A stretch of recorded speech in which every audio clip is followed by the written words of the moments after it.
Good afternoon, Thursday afternoon, Adam, welcome. Hi, Zan Johnson, how are you today here on the Kingdom Live? Yes, the Kingdom Live. Today we're going to talk about applying the principles of sport to your sales team. Oh my God, how exciting. Look, can't wait to get stuck into this. Sales training is a huge focus of ours here at the Kingdom. Yep. We like to do a lot of it ourselves. Yep. And then we go out to clients and you are quite the sales trainer yourself. Very kind, thanks, and I think that... I didn't say you were a good one, I just said you were quite... Yeah, even better. So yeah, I have done sales training. And you've done sport. I have. Not Remarkable, much. yeah. Not much. Social club basketball. Yeah, exactly. So let's look at some of the principles of sport and how we can apply them to our sales teams. Okay, Zan. So really good point. Thanks very much. Let's talk about that and how it's relevant. It's really quite interesting how sport, a lot of the principles of sport we use across the globe in our day-to-day lives. But do you know what? I don't see a lot of the physical principles of sport being applied to business often enough. Certainly mental, but not the physical. And so what am I talking about? Well, first of all, I do have credibility in this space. I used to be an athlete, attempting to make the Olympic Games, so I do have an understanding of this. That's the first thing to say. So I'm not making up what I'm about to talk about. As opposed to all the other episodes. Exactly. But the thing is that in sport, there are two parts to the way you get coached and the way you actually practice. And the first one is being shown the technique. And then the second thing is to actually then drill and repeat and refine the performance of that technique. So I was a pole vaulter, and it's very difficult. It's a very difficult sport. And as you know, I don't know if you actually tried it, have you? No. You haven't tried it? We should have got you out when you were younger.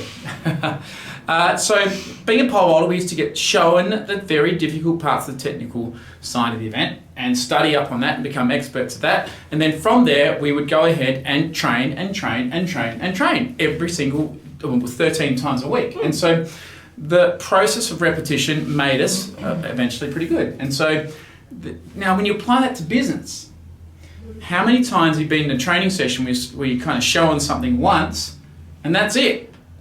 No more repetition. Right. You're supposed to get it and then go do it. Right. Now, if you apply that to track and field or pole vault or tennis or whatever, it's like showing Roger Federer how to hit a backhand once and he's ready for Wimbledon. I don't think he is. No. Okay. And so the first question I have for you is, are you doing sales training? It's question number one. Are you doing sales training? And perhaps the rhetorical question is, why should you do sales training? And why is it relevant to sales and to marketing in particular and advertising? Well, the bottom line is that no matter how good your advertising is or how good your marketing is, you still need people to close the deal. And you can have hundreds and thousands of leads coming down your funnel and you have the most incredible marketing assets like a great inbound marketing website, an incredible advertising program and really cool Facebook clicks and just absolutely be smashing it from a lead generation point of view. But if your sales team suck, you won't get the conversions. And so what we always want to do here is actually improve the top of funnel marketing leads, but also improve the salesperson's conversion. And that's where sales training comes into it. Excellent. So when you talk about repetition, what are you telling people how to sell, like over and over and over again, like rah, rah, rah? Well, I guess the easiest way to explain that, Dan, is that how annoying is it when you go to a retail experience where the person is trying to operate the computer for the point of sale and doesn't know how to do it.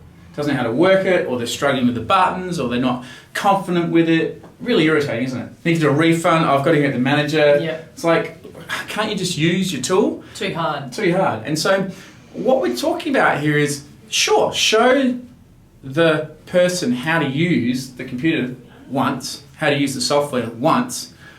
Is that going to cut it? No. So it's got to be show them and then watch them, train them, drill over and over again, drill them, refine, improve, just like a sports person would. And by doing that, then they get the confidence to be able to operate that computer terminal smack bang in front of the customer's face. So when the pressure's on, just like when Roger Federer is about to play a point in Wimbledon, they can deliver on the execution. Now, what's really important about this is that, and this is very much what we used to do at NextBite, is the system was designed to get KPIs hit for the marketing department. Okay, so we were trying very hard to get email addresses, and at the time, 10 years ago, the addresses of our customers so we could mail them stuff. Right, so that was a key point. Now, to get the staff to do that, we had to do sales training, and we had to make the staff super confident in using the system, which meant drilling all the time, just like the Fed Express from Switzerland. Wow, very cool. So your next question I have is around frequency of sales training. Now, you sort of touched on that there. You could have, if I'd let you go, you probably would have covered off all of my questions and been a session sorry. over. That's okay. You're fond of the monologue. Yeah. So in a workplace, one set day for training each week? Does it move? Does the time change? What's your experience there around what works best for sales teams? Absolutely. Well, if you apply the principles of sport, and if you look at the principles of Olympic sport, people are training every day. And I don't see why that should be any different in the area of business, in particular sales, because sales conversion can make such a huge difference to your bottom line.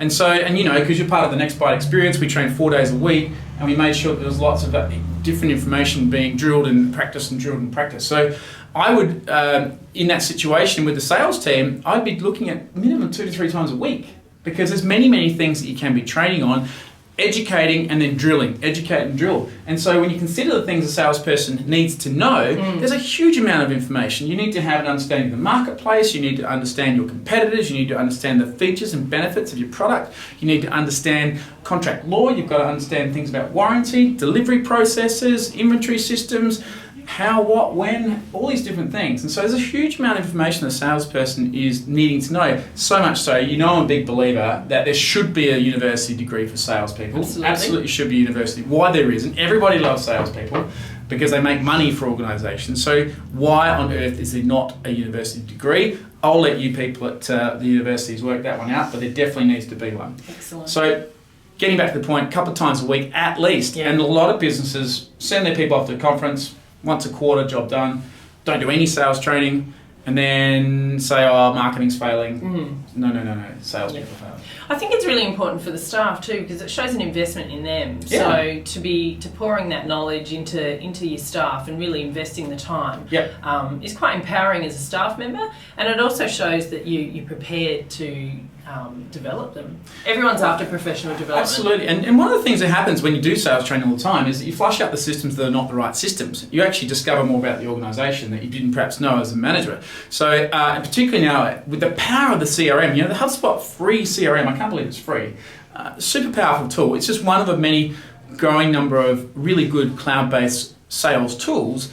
That particular tool, if you get good at that, you could really improve your output from a salesperson's point of view. So, this is where the training return on investment is fantastic. So, we do training. You can hire us. We will do amazing work for you for 2 days and completely turn around the way the sales team thinks of things. Fantastic. Another benefit, I think, of sales training is from a culture perspective. You're bringing your team all together. You're breaking down those silos.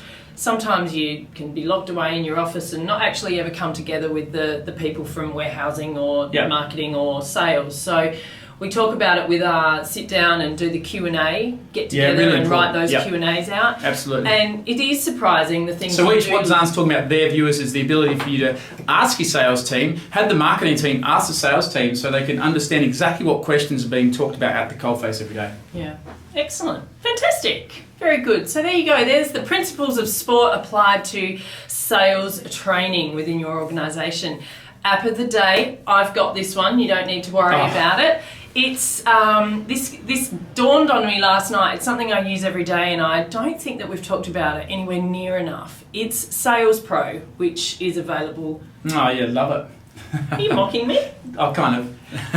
It's available through HubSpot. You're probably more au fait with the costs and that side of thing. I'm not $49 a month per user. Fantastic tool. Awesome tool. But my favourite part of this tool is the ability to schedule an email. Oh yeah. So I do quite a lot of work after hours. Yeah. And I think that it's wrong of me to be sending emails to certain people. Some clients it's all good, but internally staff. So to be able to schedule emails to be sent at 8 o'clock the next morning or in 2 days' time is such a huge feature. Awesome. Sales Pro also allows you to see when someone has opened an email, if your email has remained unopened. Yep.